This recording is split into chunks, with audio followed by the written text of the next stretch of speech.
রাজধানীর ব্যস্ত সড়ক। দুপুর ঠিক 2:20। চারপাশে মানুষের ভিড়, হর্নের শব্দ, চলমান শহর। একটি চলন্ত রিকশা, আর মাত্র একটি গুলি, যা মুহূর্তের মধ্যে সবকিছু বদলে দেয়। আজ গণকণ্ঠ ক্রাইম স্ক্যানারে আমরা তুলে ধরব ওসমান হাদিকে গুলি করার সেই ভয়ঙ্কর মুহূর্তের পূর্ণ চিত্র। সিসিটিভি ফুটেজ বিশ্লেষণ করে যা দেখা যায়, একটি কালো রঙের মোটরসাইকেল পেছন দিক থেকে ধীরে ধীরে কাছে আসে। রিকশাটি তখন চলমান। হঠাৎ করেই খুব কাছ থেকে চালানো হয় গুলি। কোনো কথা নেই, কোনো ধস্তাধস্তি নেই। মাত্র কয়েক সেকেন্ডে শেষ হয়ে যায় পুরো অপারেশন। নিরাপত্তা বিশ্লেষকদের মতে, চলন্ত রিকশায় বসে থাকা কাউকে এক শটে গুলি করা সহজ কোনো কাজ নয়।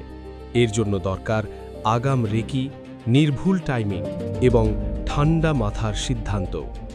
এটি স্পষ্টভাবে ইঙ্গিত দেয়, এটি হঠাৎ ঘটে যাওয়া অপরাধ নয়, বরং পরিকল্পিত একটি হামলা।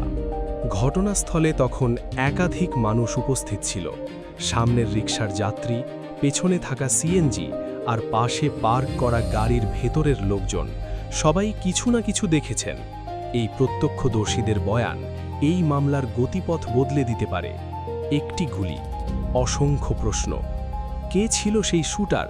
সে কি একা ছিল, নাকি পেছনে ছিল আরও বড় একটি টিম? এই প্রশ্নগুলোর উত্তর খুঁজতেই গণকণ্ঠ ক্রাইম স্ক্যানার নিয়ে আসছে পর্ব 2। Crime scanner.